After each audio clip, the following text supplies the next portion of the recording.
خواجہ سہیل صاحب، یہ اس وقت ارشد وورا صاحب نے جو پوائنٹس اٹھائے کہ آپ 10 سال رہے ایم کیو ایم میں، آپ ایم این اے بھی رہے، آپ وہ ساری پرکس اینڈ پریولیجز بھی اٹھاتے رہے، فائدے بھی اٹھاتے رہے، جب ایم کیو ایم حکومتوں کا بھی حصہ رہی اس دوران امن و امان بھی خراب ہو رہا تھا اور لاشیں بھی گر رہی تھیں جو آپ کے سارے نکات تھے، تو پھر کیوں آپ اس سسٹم کا پارٹ بنے ہوئے تھے؟ ڈاکٹر صاحب میرے بڑے اچھے دوست ہیں، لیکن یہ اس بات کو جانتے ہیں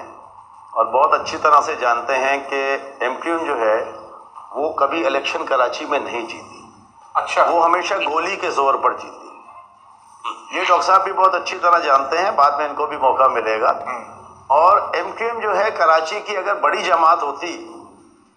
دیکھیں جب انہوں نے یہ کہا کہ جب آپ کو موقع، آپ اتنا 10 سال چپکے رہے، تو میں بالکل چپکا رہا، لیکن کیونکہ میں اس لیے چپکا رہا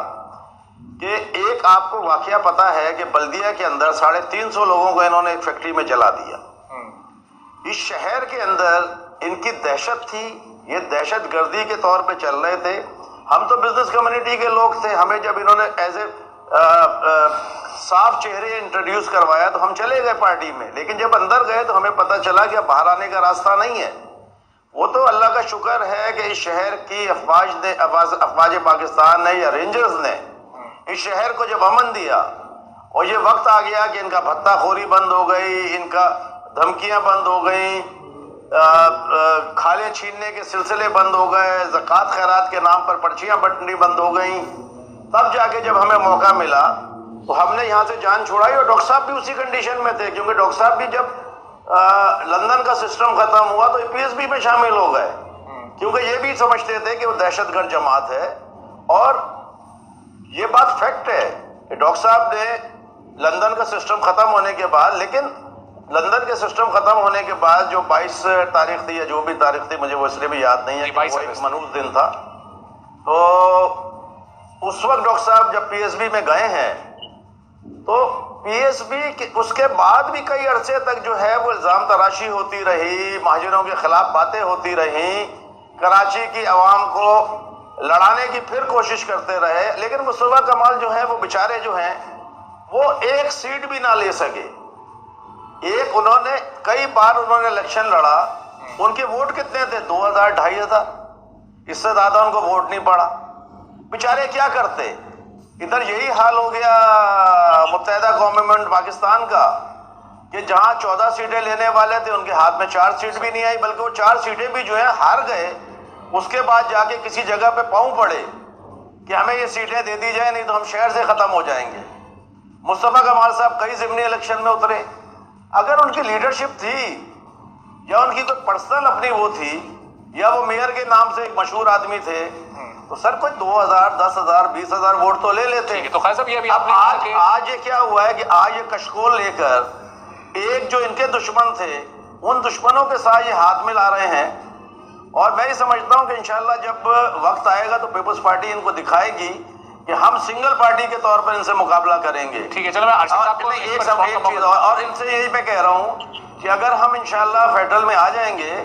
تو آپ کے دروازے پر جب ہم آئیں تو آپ اپنا دروازہ بند کر دیجئے گا، آپ اپنی سودا بازی نہ کریے گا جو آج تک پاکستان کی تاریخ میں وزیر اعظم بنانے کے لیے آپ سودا بازی کرتے رہے۔ چلو ان کا جواب کیا ہوگا میں ذرا ارشد صاحب کی طرف جاؤں گا، لیکن خالد صاحب ابھی آپ نے کہا کہ آپ سے آپ چلے تو گئے، ایم کیو ایم میں واپسی کا کوئی راستہ نہیں تھا، اس وقت اگر آپ سوچتے پاکستان پیپلز پارٹی جوائن کرنے کا تو کیا ہوتا؟ کون سے نتائج آپ کو بھگتنا؟ اس میں مطلب اس کے بعد مجھے یہ ہوتا کہ میں شہداء کے قبرستان جاتا، فلیگ کے اندر جو ہے میرا کوفن ہوتا اور یہ سب جو ہیں کھڑے ہو کے دعا کر رہے ہوتے کہ سہیل بھائی شہید ہو گئے، سہیل بھائی شہید ہو گئے، اور جو کئی ہزار شہیدوں کی لسٹ بنائی ہوئی ہے انہوں نے جھوٹی سچی، اس کے اندر میرا نام بھی آ جاتا۔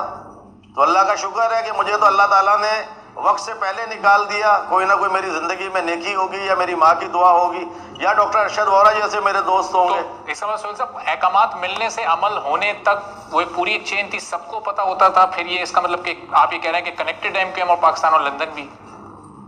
دیکھیں ابھی بھی ان کا کچھ نہیں کہا جا سکتا، اس کی وجہ یہ ہے کہ جب حقیقی بنی تھی تب بھی یہ کنیکٹڈ تھے۔ میں یہ نہیں کہتا کہ یہ اب اس وقت M Q M Pakistan connected ہوگی، اس کی وجہ یہ ہے کہ اب تو یہ کہیں اور سے آپریٹ ہو رہے ہیں۔ اچھا، اور اب ان میں اتنی ہمت نہیں ہے کہ یہ اس سائٹ کے اوپر دیکھ سکیں، کیونکہ ان کا ڈکٹیشن جو ہے یا ان کی رابطہ کمیٹی فیصلے نہیں کرتی، فیصلے کسی اور جگہ سے ہو رہے ہیں۔ اچھا، کیونکہ خالد مقبول صدیقی صاحب میں تو اب وہ بیماری کی وجہ ہو یا کوئی اور چالاکی ہو کہ ان میں اتنا فیصلہ کرنے کی اگر سکت ہوتی تو آج میرا جہاں تک خیال ہے پی ایس بی اس سیٹ کے اوپر نہ بیٹھتی اور مصطفیٰ کمال جو ہیں اس سیٹ کو نہ ہیڈ کر رہے ہوتے. دیکھیں یہ تو ان کی سودا بازی جو ہے وہ نون سے پہلے ہی ہو چکی تھی، کیونکہ یہ انہوں نے پی ٹی آئی کو جب پی ٹی آئی حکومت میں آئے تو یہ پی ٹی آئی کا حصہ بن گئے، کیونکہ ان کو 4 وزارتیں یا 3 وزارتیں مل گئیں. جب نون آئی تو انہوں نے شہباز شریف صاحب سے یہ وعدہ لے لیا کہ آپ کسی سیٹیں بڑھا دیں اور ہم چل پڑیں گے. تو یہ تو سودے بازی. بہت بہت شکریہ خواجہ سہیل منصور صاحب.